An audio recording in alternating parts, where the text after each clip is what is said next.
ओम नमो भगवते वासुदेवाय। ओम ओम नमो नमो भगवते भगवते वासुदेवाय। वासुदेवाय। ओम नमो भगवते वासुदेवाय। नारायण नमस्कृत्य नरं चैव नरोत्तमं देवीं सरस्वतीं व्यासं ततो जयमुदीरये। नष्टप्रायेषु अभद्रेषु नित्यं भागवत सेवया भगवती उत्तम श्लोके भक्तिर्भवती नैष्टिकी। कृष्णाय वासुदेवाय देवकी नंदनाय च नंदगोपकुमाराय गोविंदाय नमो नमः। जय श्री कृष्ण चैतन्य प्रभु नित्यानंद श्री अद्वैत गदाधर श्रीवासादि गौर भक्त वृंद। हरे कृष्णा कृष्णा कृष्णा हरे हरे, हरे राम राम राम हरे हरे। हरे कृष्णा कृष्णा कृष्णा हरे हरे, हरे राम राम हरे हरे। हरे कृष्णा कृष्णा कृष्णा हरे हरे, हरे राम राम हरे हरे। हरे कृष्णा। सबका स्वागत है प्रातः कालीन श्रीमद् भागवतम के सत्र में। तो आशा कर रहे हैं सब हमसे बने हुए हैं, सब अपने अपने लेवल में साधना भक्ति कर रहे हैं, क्योंकि हमने पढ़ा कि हमारा जो साधना भक्ति है वो हमारा साधना है, और साध्य जो है वो प्रेमा भक्ति है। हमारे को पाना क्या है? प्रेमा भक्ति पाना है, और करना क्या है? साधना भक्ति। तो दोनों भक्ति है, करना भी भक्ति है, पाना भी भक्ति है। लेकिन जो भाव है, शुद्ध भाव तक पहुंचना है। अभी जो है मलित भाव है हमारा, मिश्रित भाव है। अभी हम माला करते हैं तो अपना ख्याल आता है ना? अपने घर का ख्याल आता है, धंधे का ख्याल आता है, बच्चों का, परिवार का ख्याल आता है, सब ख्याल आते हैं। तो अभी क्या है, हम लोग मिश्रित में हैं। अभी हमारे पास शुद्ध भाव नहीं है, लेकिन शुद्ध भाव तक पहुंचना है। कम से कम ये टारगेट तो है, कम से कम ये मालूम तो है कि जाना कहाँ है, डेस्टिनेशन क्या है। लोगों को तो अभी यही नहीं मालूम कि डेस्टिनेशन क्या है। पाना क्या है यही नहीं मालूम लोगों को। पूरा जीवन निकल जा रहा है लोगों का, लेकिन जो है पाना क्या है यही नहीं मालूम। यस, कहिए रघुनाथ दास जी, क्या कह रहे हैं? हरे कृष्णा प्रभु जी। प्रभु जी, अगर इस जीवन में मतलब अच्छे से चैंटिंग नहीं हो पाया तो फिर से नेक्स्ट जन्म लेना पड़ेगा चैंटिंग सुधारने के लिए, क्या प्रभु जी? बिल्कुल सही कह रहे हैं प्रभु जी। भाई देखिए, चैंटिंग और सेवाएं, जो हमारी भगवान के प्रति सेवाएं हैं, वो जब तक शुद्ध नहीं होंगी तब तक हमको यहाँ फंसे रहना पड़ेगा।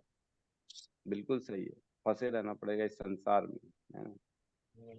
इच्छा द्वेष समुत्थेन द्वंद्व मोहेन भारत, सर्वभूतानि सम्मोहम सर्गे यान्ति परंतप। इच्छा द्वेष जब तक रहेगा, इच्छा द्वेष कारण होता है इस संसार में लाने का। इच्छा और द्वेष, जब तक इच्छाएं रहेंगी, द्वेष रहेगा, तब तक दोबारा अलग अलग योनियों में आना पड़ेगा हमारे को। तो हमारे को पूर्ण रूप से इच्छा रहित होना है। क्योंकि अगर अंत काल में इच्छा आ गई हृदय में, मृत्यु के समय तड़प रहे, आखिरी सांसें चल रही और इच्छा आ गई, ओहो मेरे बच्चे का क्या होगा, ओहो मेरे कुत्ते का क्या होगा, ओहो, ओ फिर वही आ जाओगे। अगली सवेरे फिर कुत्ते के शरीर में नींद खुलेगी। आया हाथ पैर देख के परेशान हो गया, ओहो ये मुंह से भौ भौ क्यों निकल रहा है मेरे, बोलेंगे। फिर जब आईने में देखेंगे अपने आप को, पता तो पड़ेगा नहीं। जब आईने में देखेंगे ये क्या शरीर प्राप्त हो गया मेरे को। अंदर ही अंदर चिंतन करेंगे, ओ मैं तो कुत्ता बन गया। फिर धीरे धीरे दिन निकलेंगे तो पता पड़ेगा, अब ठीक है, अब तो कोई कुछ कर नहीं सकता, किसी से फीलिंग शेयर भी नहीं कर सकता। अब धीरे धीरे इसी को स्वीकार करो, क्या कर सकते हो, मेरे पास रास्ता क्या है। क्योंकि मनुष्य का यही हाल है, हर स्थिति परिस्थिति में वो एडजस्ट कर लेता है। तो किसी भी शरीर में जाएंगे वहां एडजस्ट कर लेंगे। फिर धीरे धीरे उसी में सुख का अनुभव करना चालू करेंगे, और माया शक्ति जो है वो धीरे धीरे सब भुला देगी। सब भुला देगी, तू पहले आदमी था, तू पहले समझदार था, अब उसको यही मालूम है मैं कुत्ता ही हूँ, मैं कुत्ता ही ठीक हूँ। ऐसा हो जाएगा। तो बहुत जरूरी है शुद्ध करना अपने आप को।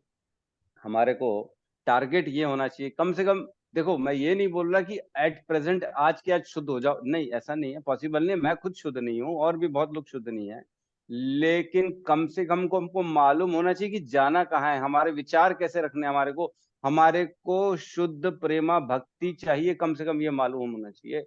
कम से कम ये मालूम होना चाहिए कि मैं इच्छा रहित बनूं, इच्छाओं में कुछ नहीं बचा है।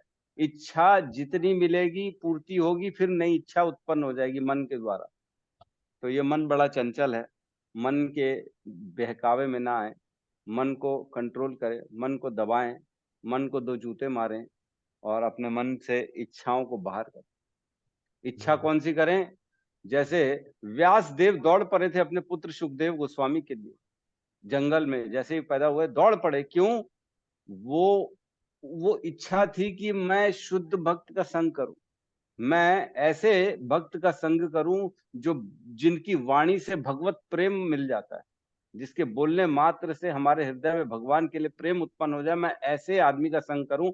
ये इच्छा होनी चाहिए, ना कि अपने पुत्र के लिए दौड़ना। भले ही वो जो है ऊट पटांग बोल रहा है, सब भौतिकवादी काम कर रहा है, ऐसा नहीं करना चाहिए। ठीक है, तो हम प्रवेश करते हैं आज की श्रीमद् भागवतम की कक्षा में। पहले हम चर्चा करते हैं कल और परसों दो श्लोकों पे। 23 और 24 हमने पढ़ा, परसों 23 किया, कल 24 किया, आज हम 25 26 कोशिश करेंगे करने की।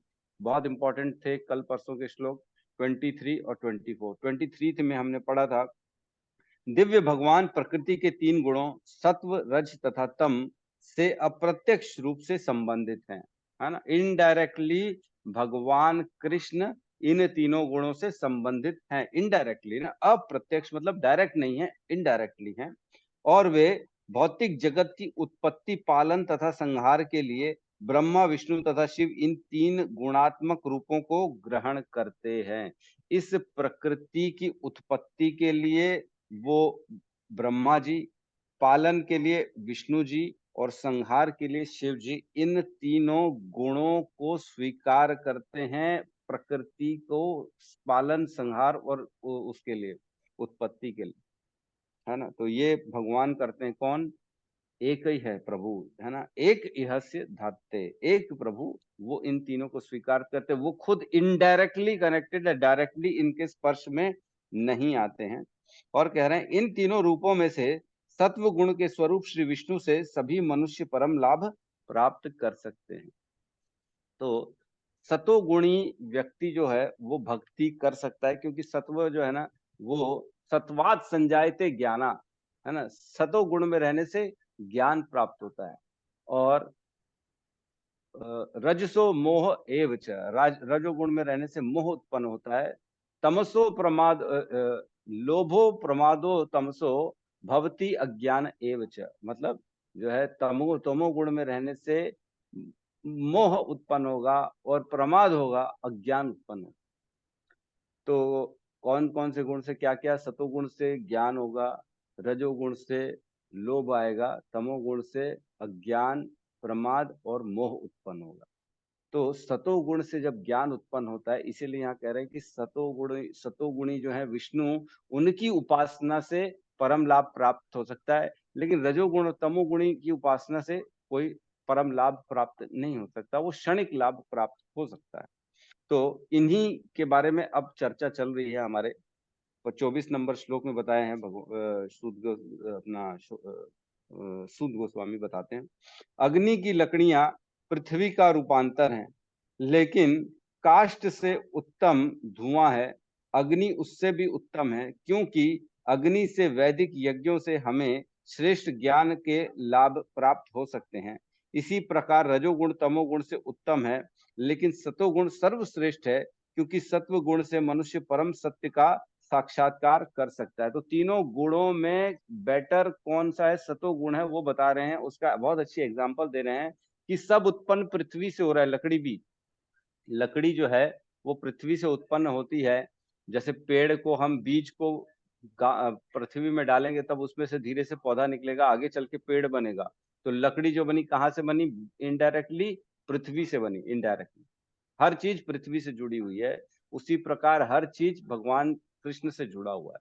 लेकिन लकड़ी जो है, लकड़ी को जब हम जलाते हैं तब उसमें से अग्नि भी निकलती है और धुआं भी निकलता है। अग्नि, धुआं, ये दोनों चीज लकड़ी को जलाने से निकलता है। तो कह रहे हैं कि अग्नि श्रेष्ठ है, धुआं श्रेष्ठ नहीं है, क्योंकि धुएं से कुछ पवित्रता नहीं होती, लेकिन अग्नि से यज्ञ और अनुष्ठान हो सकते हैं, जिससे हमारे को फल प्राप्त हो सकते हैं। उसी प्रकार तीनों गुणों में से सतोगुण बेस्ट है, क्योंकि उसमें से हमारे को ज्ञान प्राप्त होता है। ठीक है, तो आज हम 25 नंबर श्लोक पढ़ेंगे कि जो रजोगुणी और तमोगुणी पूजा में व्यस्त होते हैं उनका क्या हाल है, उनकी क्या परिस्थिति है। जो सतोगुण की पूजा विष्णु की नहीं करते, अभी तक तो बताया कि करना ये चाहिए, लेकिन चलो ठीक है, कोई नहीं कर रहा है, ज्ञान में है, वो रजोगुणी तमोगुणी पूजा में व्यस्त है, उसको लगता है कि नहीं, हम तुम्हारी बात क्यों माने, हम तो अपने हिसाब से चलाएंगे, हमारे हिसाब से तो वो बेस्ट है, हम उसकी पूजा करेंगे। देवी देवताओं की जो रजोगुणी तमोगुणी जो भी पूजाएं हैं, अभी अच्छी चर्चा करेंगे। बहुत अच्छे अच्छे एग्जाम्पल प्रभुपाद ने इसमें दिए हैं। तो आज प्रवेश करते हैं। ठीक है, साथ में श्लोक दोहराएंगे। श्लोक नंबर 25। भेजिरे मुनयो अथाग्रे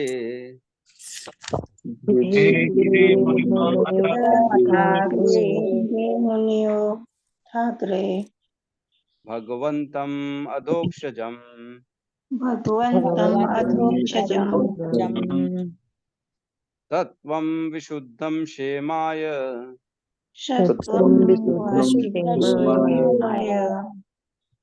कल्पन्ते ये नूतानि कल्पन्ते नूतान इह।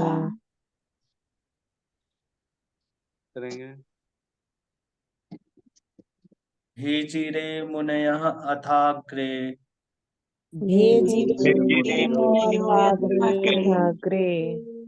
भगवन्तम् अधोक्षजम्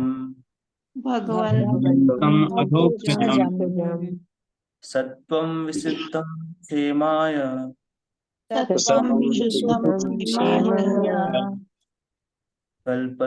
कल्पते ये अनूतानि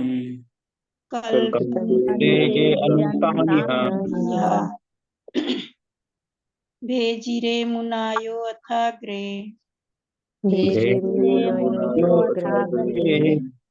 भगवन्तम् अधोक्षजम् सत्त्वं विशुद्धं क्षेमाय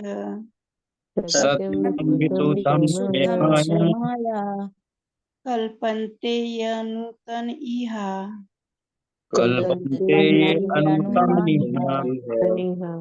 हरे कृष्ण। अनुवाद। पूर्व काल में समस्त महामुनियों ने श्री भगवान की सेवा की, क्योंकि वे प्रकृति के तीनों गुणों से परे हैं। उन्होंने भौतिक परिस्थितियों से मुक्त होने हेतु और फल स्वरूप परम लाभ प्राप्त हेतु श्री भगवान की पूजा की। अतएव जो कोई इन महामुनियों का अनुसरण करता है, वह भी भौतिक संसार से मोक्ष का अधिकारी बन जाता है। तो इस श्लोक में एक्चुअल में ये बताया जा रहा है कि नहीं, पहले ओम अज्ञानतिमिरन्धस्य ज्ञानांजन शलाकया चक्षुरुन्मीलितं येन तस्मै श्री गुरुवे नमः। श्री चैतन्य मनोभीष्टं स्थापितं येन भूतले स्वयं रूपः कदा मह्यं ददाति स्वपदान्तिकं।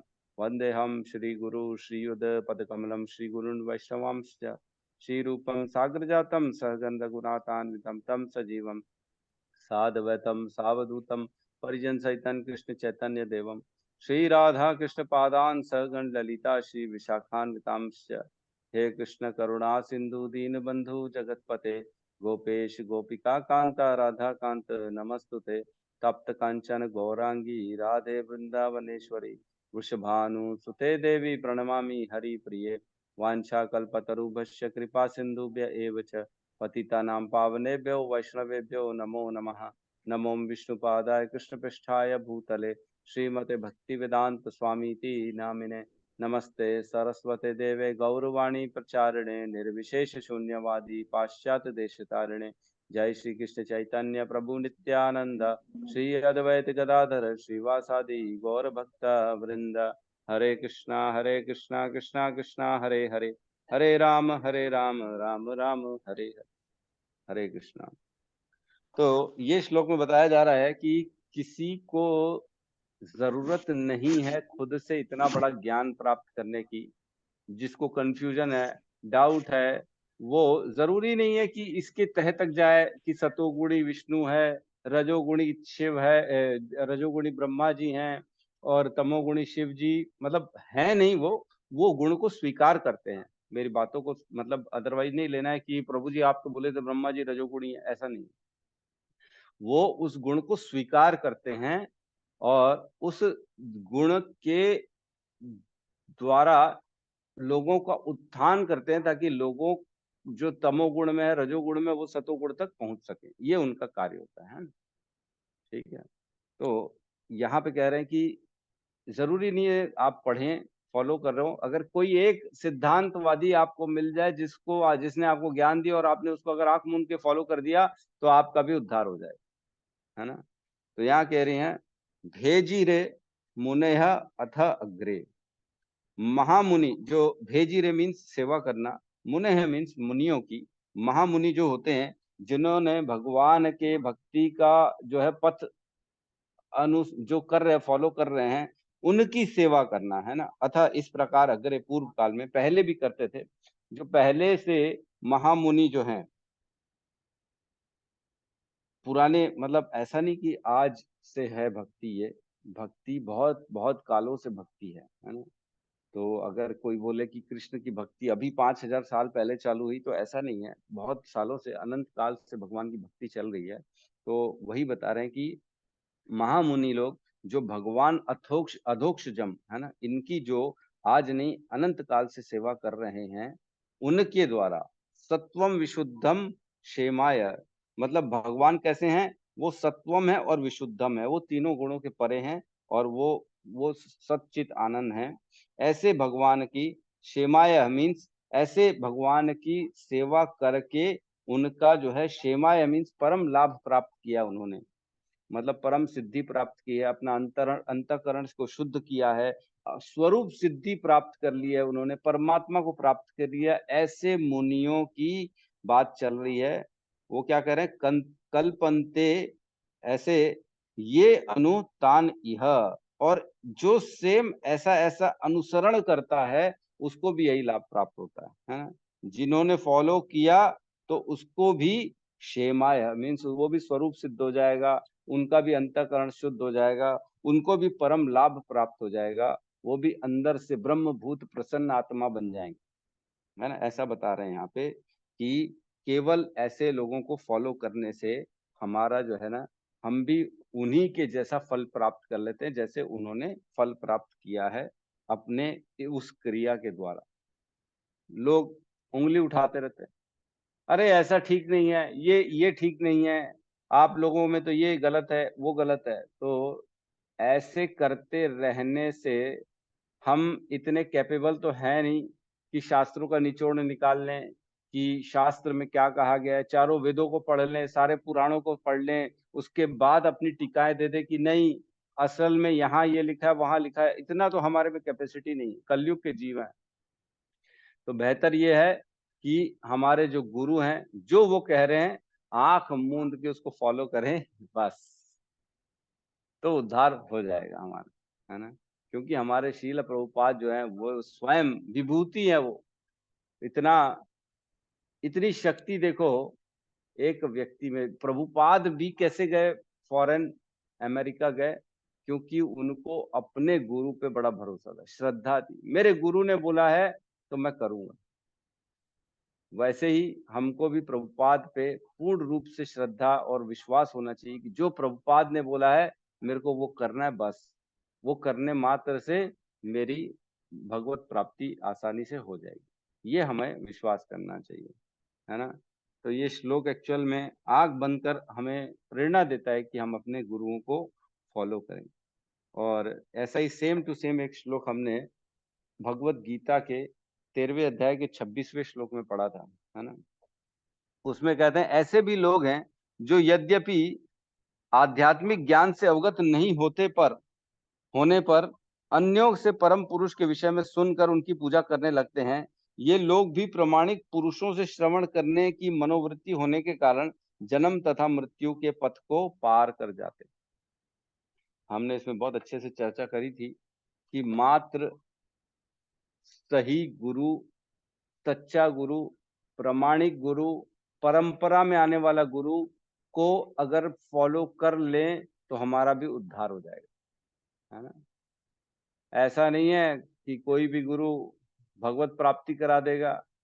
चाय भी पी रहे हैं, दारू भी पी रहे हैं, थोड़ा बहुत मांस मटन भी खा रहे हैं, न भोग लगा रहे हैं भगवान को, ऐसी जीवन जी रहे हैं और गुरु जी बोल रहे बस तुम डोनेशन दो मेरे को, तुम्हारा उद्धार मैंने कर दिया। एक मैं सुन रहा था कल एक वीडियो, हमारे गुरु जी एक हमारे इस्कॉन के ही वो बता रहे थे, बोले एक बार एक गुरु था, वो अपने चेले से पूछता है, शिष्य से पूछता है तुम्हारा मेरे बारे में क्या विचार है। तो शिष्य बोलता है गुरुजी आप तो मुझे साक्षात परम ब्रह्म दिखते हो, आप तो भगवान हो। तो फिर शिष्य बोलता है गुरुजी मैं ठीक कह रहा हूं ना।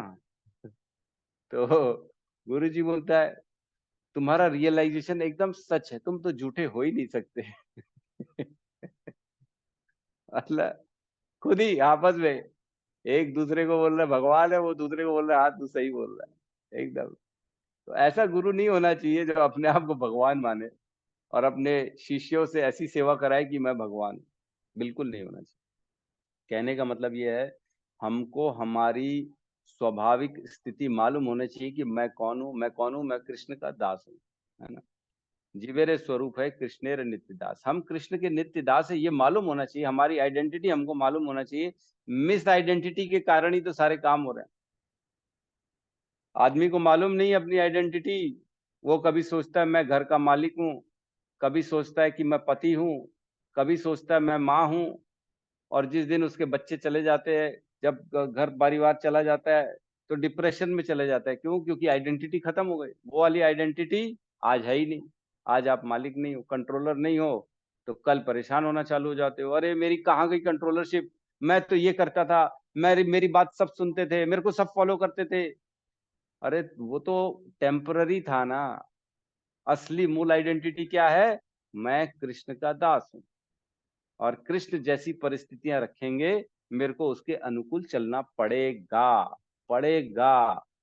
इसलिए उन परिस्थितियों पे हस्तक्षेप ना करते हुए, उन परिस्थितियों को सुधारने की जगह चुपचाप कृष्ण का दास समझ के, मैं तो दास हूं, मेरे अंदर तो कोई क्षमता ही नहीं है, जो प्रभु कराएंगे मैं उस परिस्थिति में रहूंगा, ये होगी ओरिजिनल आइडेंटिटी।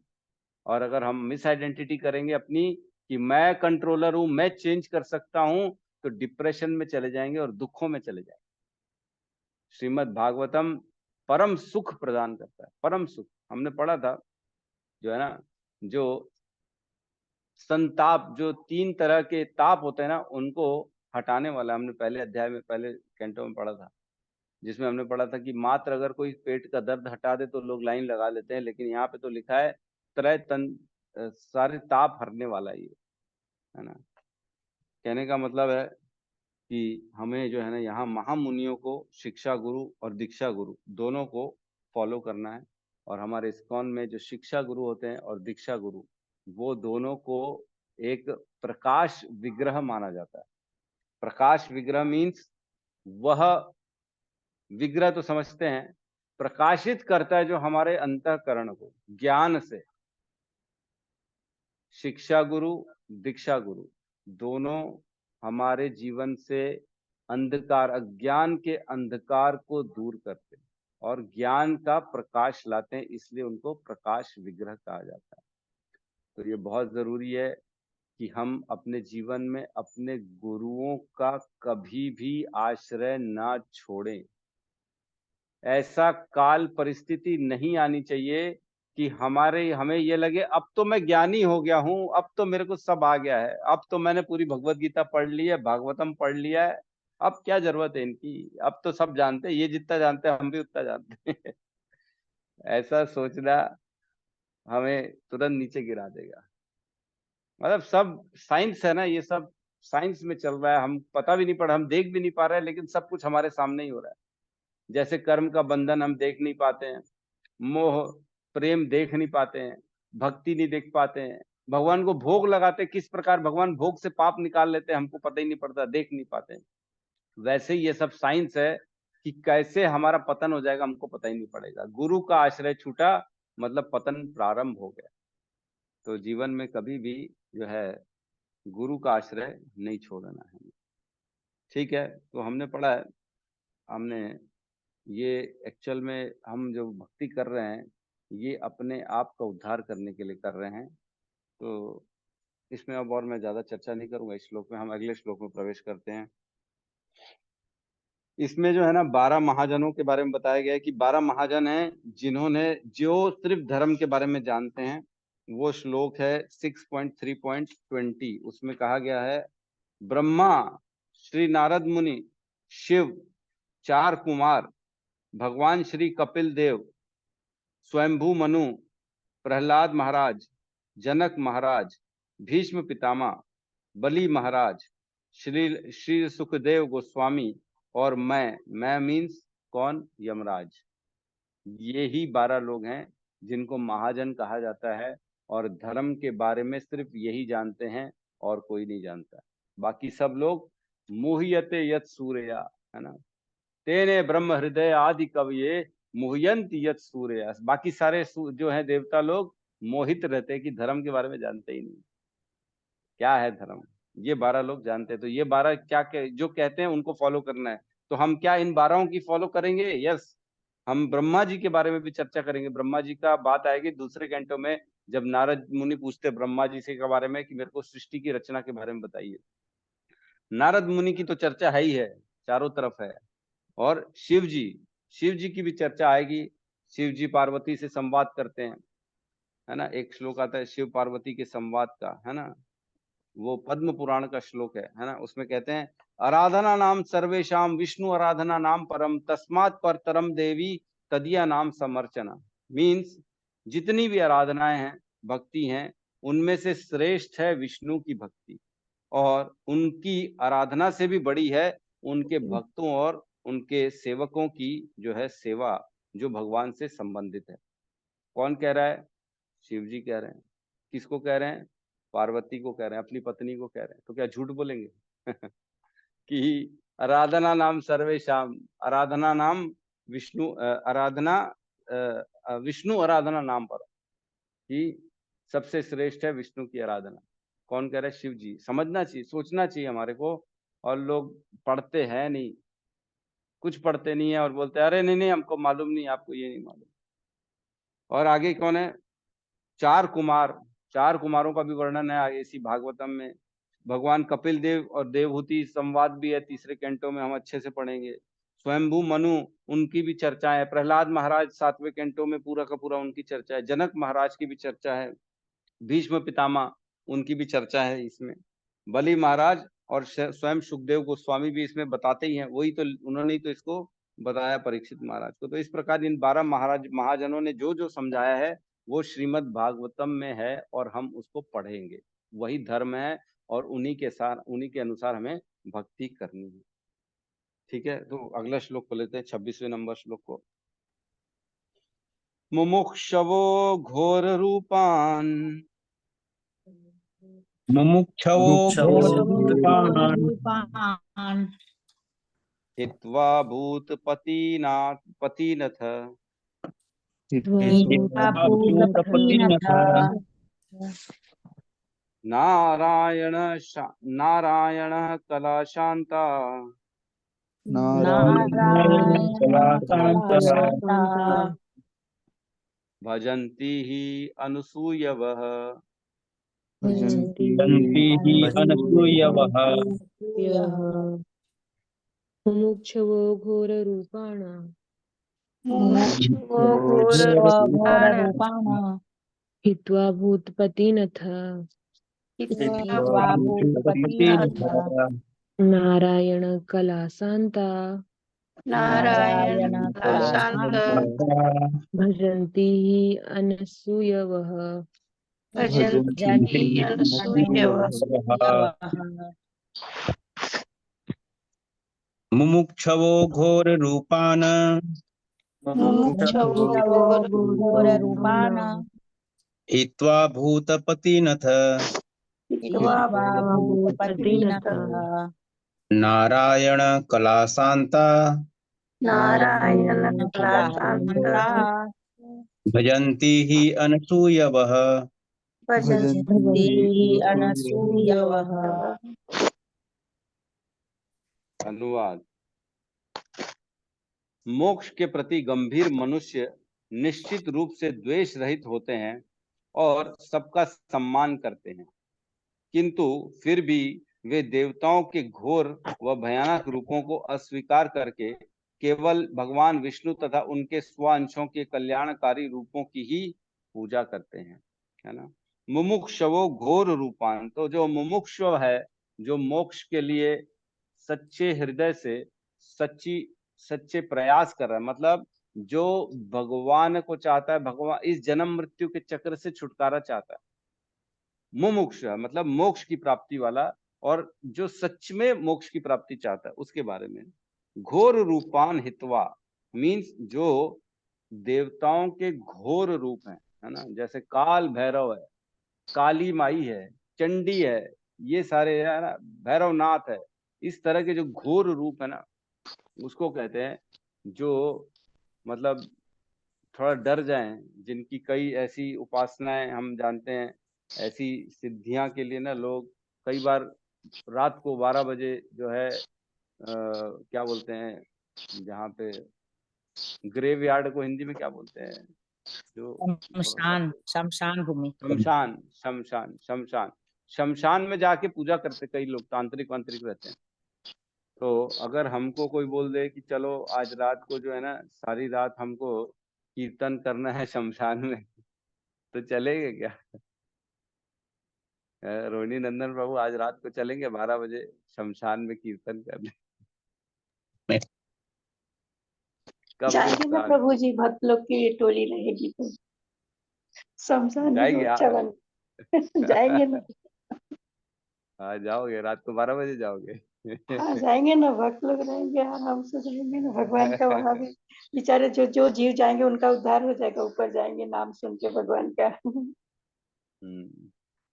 नहीं ऐसा नहीं है, हमको मालूम है जो रात का समय होता है ये तमोगुणी समय होता है, इसलिए हम लोग रात को जनरली कोई ऐसा कार्य नहीं करते। सुबह का समय जो होता है वो सतोगुणी समय होता है, जब ब्रह्म ब्रह्म जो है अपना अवस्था रहती है, सुबह सूर्योदय के पहले जो है ब्रह्म मुहूर्त में, वो समय हमारे लिए भक्ति का रहता है, इसलिए हम सुबह सुबह उठते हैं। रात को कभी भी नहीं करते ये सब, हम रात को सो जाते हैं।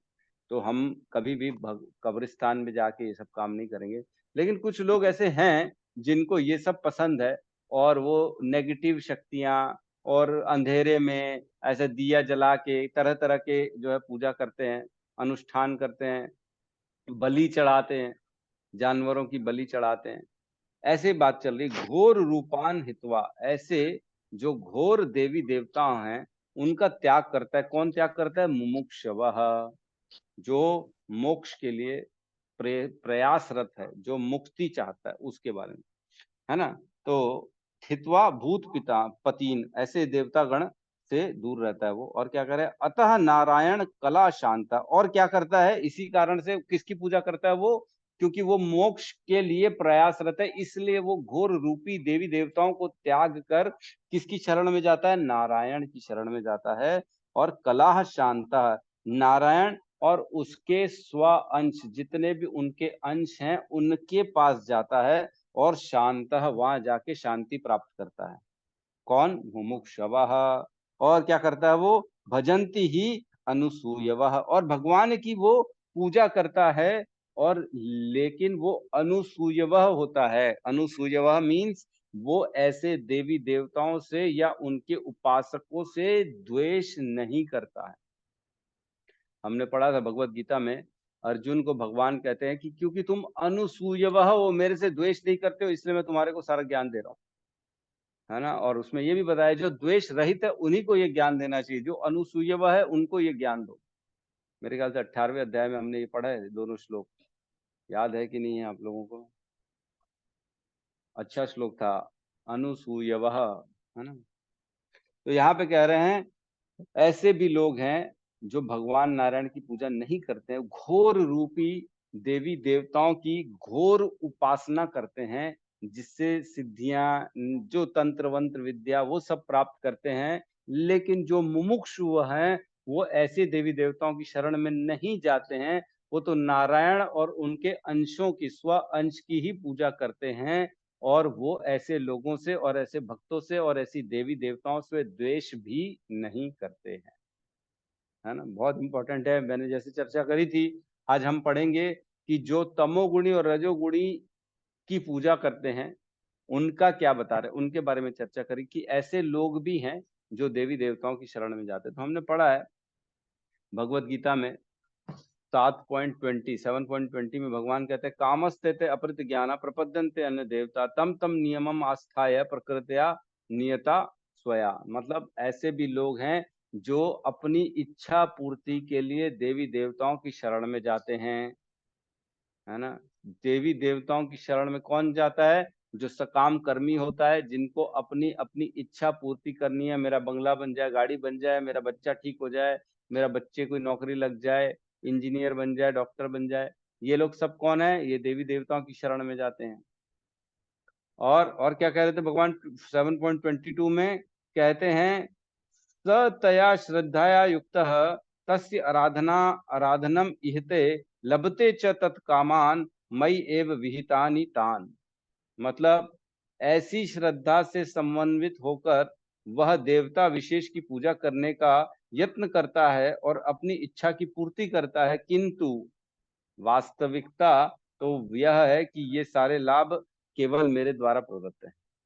कृष्ण कहते हैं जो देवी देवता दे रहे हैं वो कौन दे रहा है? मैं ही दे रहा हूँ एक्चुअल में, इनडायरेक्टली मैं दे रहा हूँ। देवी देवता नहीं दे रहे, देवी देवता कुछ नहीं देते, वो वही देते हैं जो प्रारब्ध में होता है और कुछ नहीं देते। थोड़ा बहुत 19-20 कर सकते, उससे ज्यादा कुछ नहीं कर सकते वो, ठीक है। तो इस प्रकार मोक्ष के कामी भगवान की पूजा करते हैं और सकाम लोगी, सकाम जो होते हैं, जो इच्छा पूर्ति वाले रहते हैं, वो देवी देवताओं की पूजा करते हैं। तो इसमें बता रहे हैं कि जो अलग अलग जो है ना, हम एक बार इसके तात्पर्य में प्रवेश करते हैं तो और अच्छे से समझ में आए। तात्पर्य शील प्रभुपाद कीजिए। सेकंड पैराग्राफ में मैं प्रवेश कर रहा हूँ। श्री भगवान द्वारा शक्ति प्रदत्त सभी देवता भी भिन्नांश हैं। जितने भी देवी देवता हैं वो भी भगवान के दो हमने पढ़ा, एक स्व अंश होता है और एक विभिन्न अंश होता है। तो जीव जो होते हैं वो विभिन्न अंश होते हैं और देवी देवता भी जीव ही है, वो भी भगवान के विभिन्न अंश हैं, है ना।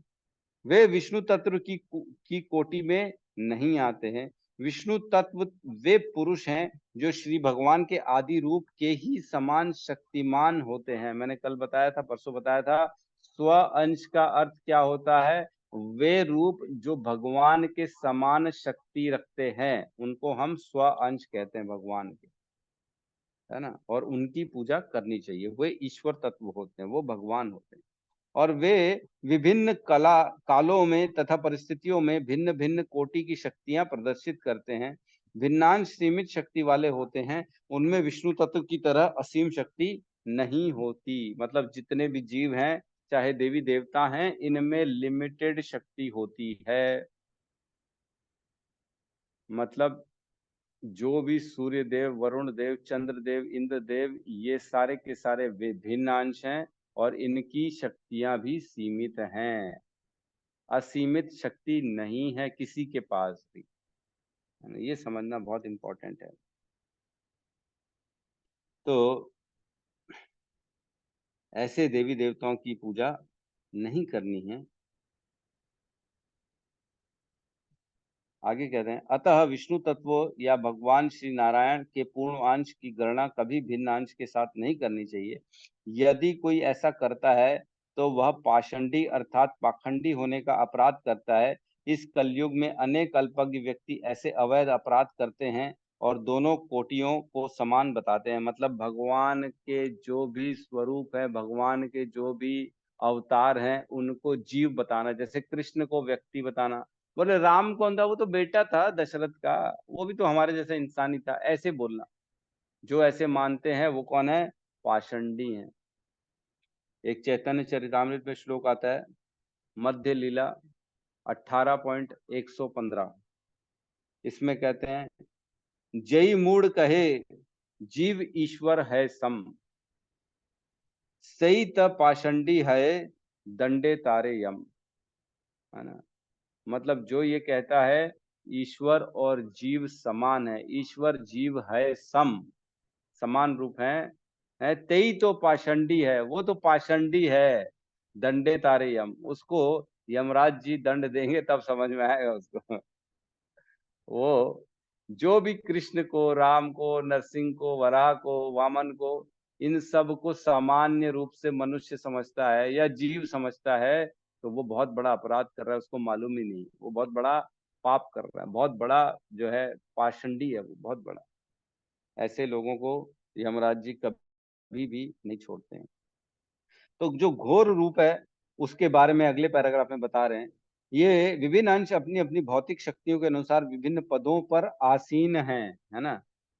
यथा काल भैरव, शमशान भैरव, शनि, महाकाली तथा चंडिका। इन देवताओं की पूजा वे ही मनुष्य करते हैं जो तमोगुण के निम्नतम अवस्था में होते हैं। बहुत इंपॉर्टेंट है, पहली लाइन समझिए क्या लिखा है। ये विभिन्न आंच अपनी अपनी भौतिक शक्तियों के अनुसार विभिन्न पदों पर आसीन है। तो ये देवी देवताओं में भी भगवान के द्वारा ही थोड़ी सी शक्ति दी जाती है, सीमित शक्ति दी जाती है, जिससे वो अपने अपने कार्य कर पाते हैं।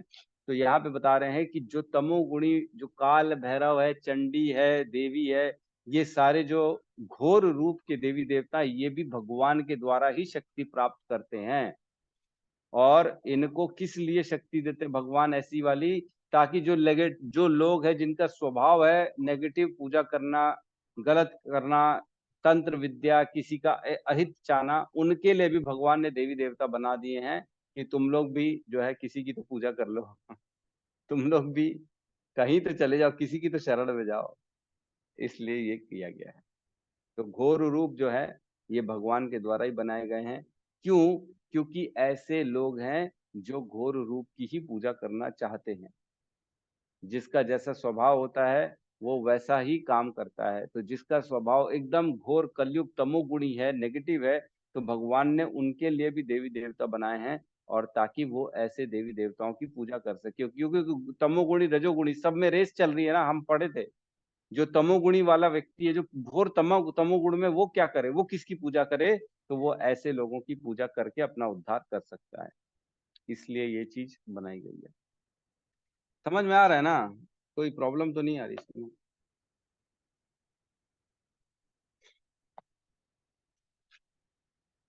अगला पैराग्राफ लेते हैं, लास्ट वाला जो थोड़ा बड़ा वाला। सतोगुणी योग्यतम ब्रह्मांड कभी भी अन्य व्यक्तियों की पूजा विधि से ईर्ष्या नहीं करते। सतोगुणी योग्यतम ब्राह्मण कभी भी अन्य व्यक्तियों की पूजा विधि से ईर्ष्या नहीं करते। मतलब जो वैष्णव है, जो ब्राह्मण है, वो ईर्ष्या नहीं करेगा। वो ये नहीं बोलेगा अरे कितने गंदे हो तुम लोग, एकदम बेकार हो, ऐसा नहीं करेगा। वो समझाएगा कि आप भी सतोगुण में आओ, ये बेटर है, ठीक है, आप जो कर रहे हो वो, उससे द्वेष नहीं करता है वो, है ना? वे अन्य देवताओं का पूर्ण आदर करता है। यद्यपि काल भैरव या महाकाली जैसे देवताओं का रूप अत्यंत भयानक है, भले भयानक क्यों नहीं है, लेकिन वो उनका आदर करता है। क्यों? क्योंकि वह भी शक्ति कौन दे रहे हैं उनको? भगवान की तरफ से ही शक्ति आ रही है। वे यह अच्छी प्रकार जानते हैं कि परमेश्वर के ये सभी भयानक लक्षण विभिन्न परिस्थितियों में उनके विभिन्न सेवकों के रूप में हैं। तो वो ये जानता है वैष्णव कि जो ये रूप है ये भी भगवान के सेवक ही हैं, और कोई नहीं है, इसलिए इनकी वो अच्छे से आदर करता है। किंतु इतने पर भी वे देवताओं के भयानक तथा आकर्षक दोनों की ही रूपों को त्याग कर केवल विष्णु रूप पर ध्यान केंद्रित करते हैं, क्योंकि वे भौतिक जगत से मोक्ष पाने की उत्कट इच्छा रखते हैं। तो दो रूप बताए गए देवी देवताओं के, एक घोर रूप और एक सौम्य रूप। घोर रूप में कौन कौन आ गए? महाकाल, काल भैरव, चंडी, काली, भद्रकाली, ये सारे जो हो गए ना घोर रूप हो। और सौम्य रूप कौन कौन से हो गए? जैसे सरस्वती, इंद्र, चंद्र, वरुण, गणेश, ये सारे जो हो गए ना सौम्य रूप हो गए। और घोर रूप, दो प्रकार के रूप हो गए देवी देवताओं। ठीक है ना? तो लेकिन जो मुमुक्षु है वो तो केवल विष्णु की आराधना करते हैं। आगे कहते हैं सभी देवता, यहाँ तक कि देवों में सर्वश्रेष्ठ ब्रह्मा तक किसी को मोक्ष नहीं दिला सकते। बहुत इंपॉर्टेंट है, सभी देवता, कोई भी जो है वो मोक्ष नहीं दिला सकता, कोई भी नहीं दिला सकता, मोक्ष देने की स्थिति नहीं है। हम जानते हैं ब्रह्मा जी से मांगा था उसने, हिरण्यकश्यपु ने, कि मुझे अमरता का वरदान दो, तो ब्रह्मा जी ने मना कर दिया था, बोले मैं ही अमर नहीं हूं तो मैं तेरे को अमर कैसे बना सकता हूँ। तो उसने घुमा फिरा के ऐसा चक्री चलाई, बोले अच्छा ठीक है, न घर के अंदर मरूं न घर के बाहर मरूं, न दिन में मरूं न रात में मरूं, न मैं पृथ्वी पे मरूं न आकाश में मरूं, न न जानवर के द्वारा मरूं न देवताओं के द्वारा मरूं। तो इस तरह न अस्त्र से मरूं न शस्त्र से मरूं, इस तरह का उसने ऐसा टिपिकल टाइप का चाल चढ़ा। ब्रह्मा जी को सोचा मैं उल्लू बना दूंगा, लेकिन उसका भी संहार करने के लिए भगवान आ ही गए, क्योंकि कोई भी अमर नहीं है, कोई भी ऐसा नहीं है जो हमेशा के लिए रहे, मरना तो पड़ेगा ही पड़ेगा। ठीक है। हिरण्यकश्यपु ने अमर होने हेतु कठोर तपस्या की थी, किंतु उसके पूज्य देव ब्रह्मा उसे वैसे वर देकर प्रसन्न नहीं कर सके। इसलिए भगवान श्री विष्णु के अतिरिक्त अन्य कोई मुक्तिपाद या मुक्ति के प्रदाता भगवान नहीं कहलाते। सारे देवता भी भौतिक सृष्टि के अन्य जीवों की तरह इस भौतिक सृष्टि के संहार के समय नष्ट हो जाते हैं। तो देवी देवताओं का भी पद परमानेंट नहीं होता, वो भी ऊपर नीचे होते रहते हैं। कभी हम ऊपर जाते हैं देवी देवताओं के पद में, कभी नीचे मनुष्य के रूप में, कभी अन्य योनियों में प्रवेश कर जाते हैं। तो जरूरी नहीं है जो आज इंद्र है वो कल भी इंद्र रहेगा, हो सकता है वो कल नीचे गिर जाए। एक बार कथा आती है कि सुबह सुबह कृष्ण भगवान जो है ना कुछ हंस रहे थे, तो रुक्मणी आई, वो देखी कि भगवान क्यों हंस रहे हैं, क्या मेरी सेवा में कोई अपराध हो गया है? तो कृष्ण भगवान से पूछती है आप क्यों हंस रहे हो? तो बोले नहीं नहीं जाने दो, कुछ नहीं। तो नहीं नहीं बोले, हट कर रही थी रुक्मणी, बोले बताओ ना, मैंने कोई अपराध कर दिया क्या? मेरे से कोई सेवा में चूक हो गई क्या? आप क्यों ऐसा कर रहे हो? तो कृष्ण भगवान ने बताया, देखो एक चींटी जा रही थी, वो नर चींटी मादा चींटी के पीछे पीछे जा रहा था। तो बोले इसको देख रहे हो? तो रुक्मणी बोले हाँ। तो बोले ये जो चींटी है ना, ये जो नर चींटी है, ये पहले इंद्र था, ये इंद्र था, और आज भी देखो भोग के कारण अपनी एक मादा चींटी के पीछे पीछे चल रहा है। तो हंस रहा हूं मैं इसी को देख के। तो जरूरी नहीं है इंद्र का पद हासिल करने के बाद आदमी जो है परमानेंट ही रहेगा, वो नीचे भी गिर जाएगा, कोई भी योनि में चला जाए, है ना?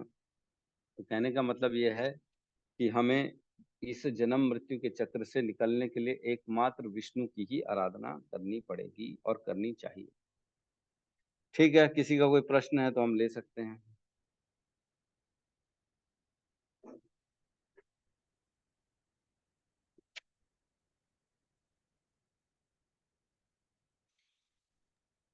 हरे कृष्णा प्रभु जी, धन्यवाद प्रणाम। हरे कृष्णा। प्रभु जी इसमें वो भी ले सकते हैं 9.21 भगवत गीता का, जो देवताओं की पूजा करते हो देवताओं के बीच जाते हैं। हाँ वो तो क्लियर है, यान्ति देवव्रता देवान पित्रान यान्ति पितरता भूतानि यान्ति भूतेज्य यान्ति मद याजिनो अपि माम। जो जिसकी पूजा करता है वो उस लोक को प्रवेश करता है। अगर देवताओं की पूजा करोगे तो देवताओं के लोक में जाओगे, भूत प्रेतों की पूजा करोगे तो उनके साथ रहोगे, पितरों की पूजा करोगे तो उनके लोक में जाओगे, और भगवान कहते हैं अगर मेरी पूजा करोगे तो मेरे धाम पे आओगे। बिल्कुल ठीक है, सही है। यस रघुनाथ दास जी। हरे कृष्णा जी, धन्यवाद प्रणाम। धन्यवाद प्रभु प्रणाम। जी, प्रभु जी मैं पूछ रहा था कि ये जो शब्द है भिन्नांश, और इससे पहले जो शब्द आया था विभिन्नांश, उसके हम्म। पीछे विनांश लगा था, तो ये दोनों शब्दों में ये एक ही है कि ये अलग अलग चीज है प्रभु जी? मेरे ख्याल से एक ही है ये, क्योंकि दो ही बताए गए, भगवान का एक स्वांश और एक विभिन्न अंश, तो विभिन्न अंश और भिन्न अंश एक ही है, उसमें कोई बहुत बड़ा डिफरेंस नहीं है मेरे हिसाब से, क्योंकि मैंने तो पढ़ा तो दोनों में कोई फर्क नहीं है। अच्छा जी प्रभु जी, एक वही। बार और क्लियर कर लेंगे, वैसे मेरे हिसाब से कोई फर्क नहीं है। जी प्रभु जी, वही थोड़ा सा डाउट क्या है। जैसे हम बोलते हैं ना, विभिन्न प्रकार के खाने के समान हैं और भिन्न भिन्न प्रकार के खाने के समान हैं, तो इसमें दोनों में कोई अंतर है तो नहीं मेरे ख्याल से। हम्म, हम्म, ठीक है, यस अंकिता माता जी। हरे कृष्णा प्रभु जी। हरे कृष्णा माता जी, यस। प्रभु जी, जो आपने अभी बोला जो बलि देते पशुपक्षी को भवन के पास, वो बलि दे के हमारे यहाँ होता है, उनको बलि देते उसको रान के खाने के लिए बोलते हैं ये प्रसाद है, इसको खा लो, इसमें कोई गलत नहीं है वे। और यहाँ पे सब लोग खाते हैं, ये तो प्रसाद ही है, ये भगवान के पास गया है और आप खाते तो इसमें क्या गलत है, वही चीज जानना था। तो बुरा ही गलत है उसमें, सही क्या है? कुछ सही हाँ, नहीं है, बुराई तो बलि गलत है, देना ये है ही जो नहीं। बलि क्यों देते हैं वही जानना है। बोलते हैं ये एक नियम है बलि देना, उनके भगवान चाहते हैं उनके बलि देना है। देखो ऐसा है कि जो घोर तमोगुणी होते हैं, जिनको गलत काम ही करना है, उनके लिए भी कुछ कुछ विधि बना दी गई है ताकि वो अनियंत्रित गलत काम ना करें, नियंत्रित का गलत काम करें, है ना। तो गलत ही है। अगर किसी को मारना है, मांस खाना है, तो उन लोगों के लिए नियम बना दिया गया है कि चलो ठीक है, अब तुम मानोगे ही नहीं जब जब हमारी बात, तो बलि देके प्रसाद के रूप में खा लो, ताकि कहीं से तुम्हारी चेतना थोड़ी सी ऊपर बढ़ सके। वही बताया ना यहाँ, घोर रूपम, ऐसे घोर रूपम की पूजा करते लोग जो घोर तमोगुणी होते हैं, जिनको कुछ समझ नहीं है। अज्ञान, मैंने बताया ना तमोगुण का क्या है, जो प्रमाद है और जो मोह है और अज्ञान है, ये तीन प्रोडक्ट होते हैं तमोगुण के। तो अज्ञानी है, उनको कुछ समझ में नहीं आता, गलत सलत काम कर देते हैं। तो ऐसे लोगों के लिए भी रास्ते बनाए गए हैं ताकि अनियंत्रित ना हो जाए, बेपरवाह किसी का भी मार काट न करें, किसी को भी मार के न खा लें। तो उनके लिए विधि विधान बनाया गया कि तुम ठीक है, खाना ही चाह रहे हो, मारना ही चाह रहे हो, तो बलि दे दो, माता को चढ़ा दो और प्रसाद के रूप में खाओ। तो हमको ऐसा नहीं करना है, हमको सिर्फ नारायण की पूजा करनी है। किसी भी जीव हत्या को कोई भी शास्त्र अलाउ नहीं करता। आप चाहे लिखा भी होगा तो उसका हमारे को कर्म का बंधन, पाप चढ़ेगा ही चढ़ेगा, है ना। भले जी प्रभु प्रसाद के रूप में खाएं, चाहे स्वादिष्ट व्यंजन समझ के खाएं, पाप तो पाप है, पाप तो चढ़ेगा ही चढ़ेगा। ठीक है। जी प्रभु जी। जी माता जी। हरे कृष्णा प्रभु जी, दंडवत प्रणाम। यस, धन्यवाद, प्रणाम माता जी। प्रभु जी, जैसे ब्रह्मा जी को बताया ना आपके भोग के पीछे वो चीटी, और और एक प्रभु जी भी बोले कि जैसे चैंटिंग कम करते हैं तो और दोबारा आना पड़ जाएगा। तो हाँ, ऐसे हम लोग और कितना अपने मतलब भक्ति को बढ़ाए कि वापस मुख ना आना पड़े मतलब। मुमुक्षु, हाँ, ना आना पड़े। बहुत अच्छा प्रश्न है माता जी का, कि क्या हम सुनिश्चित करें कि हमारा दोबारा जन्म ना हो, है ना ना। हो। जी सुनिश्चित है, तो उसीलिए हम पढ़ रहे हैं यहाँ पे। और इसीलिए अपने हमने पढ़ा, चार चीजें लिखी गई थी इसमें: श्रोतव्यस्य, कीर्तितव्यस्य, ध्येयस्य और पूज्यस्य, है ना। भगवान की हमने चार चीजें पढ़ी, चार चीजें हमको ये करते हैं अपने धर्म के साथ साथ, है ना, भगवान की। तो हम जाके अपने अंदर भगवान के प्रति प्रेम उत्पन्न कर पाएंगे। और जैसे जैसे हम प्रेम को उत्पन्न करेंगे, तो हम धीरे धीरे प्रगति करते जाएंगे। हमने नवदा भक्ति की विधियां पढ़ी। जो सबसे पहले आता है श्रद्धा, साधु संग, भजन क्रिया, अनर्थ निवृत्ति, निष्ठा, रुचि, आसक्ति, भाव, प्रेम। तो ये इस प्रकार हमारा ग्रोथ होता है। तो धीरे धीरे जितना साधु संग करेंगे, हमारे को ज्ञान प्राप्त होगा। उस ज्ञान के हिसाब से फिर धीरे धीरे भक्ति में आगे बढ़ेंगे। जैसे जैसे भक्ति में आगे बढ़ेंगे, हमारे अंदर से कलमश निकलते जाएंगे सारे के सारे, है ना। और हमारे के अंदर भगवान के प्रति भाव प्रेम उत्पन्न होना चालू हो जाएगा। तो आपको जो हमारे आचार्यों ने बताया 16 माला करनी है, रोज के रोज 4 नियमों का फॉलो करना है और कुछ ना कुछ रीडिंग हियरिंग करते रहना है। ये करने से हम जो है इस भगवत धाम को प्राप्त हो सकते हैं, दोबारा इस संसार में नहीं आएंगे। और समझते रहेंगे, जैसे जैसे आप जुड़े रहोगे ना और भी चीजें आपको समझ में आएंगी, कैसी भावना रखनी है, अपने कर्तव्यों को कैसे करना है, इच्छाओं को खत्म करना है, भौतिक संसार से ज्यादा लगाव नहीं रखना है। ये सारी चीजें करने से हम धीरे धीरे अपनी गंतव्य को प्राप्त कर लेंगे। हरे ठीक कृष्ण है प्रभु। माता जी, हरे कृष्णा। यस कबीर प्रभु कुछ कहना चाह रहे हैं?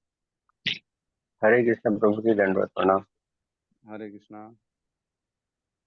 ये घोर रूप सौम्य रूप प्रभु जी कौन से श्लोक में?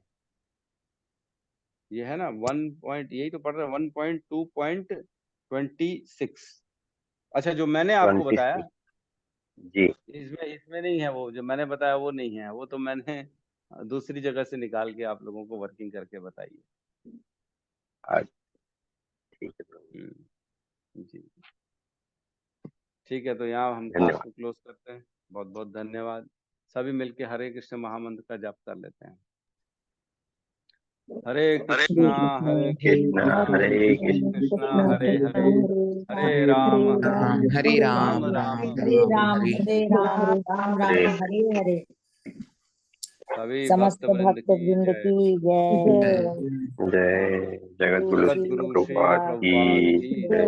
निताई गौर प्रेमानंदे। हरि हरि हरि हरि बोल। बोल। प्रेमानंद हरि हरि। हरि ही बोलो।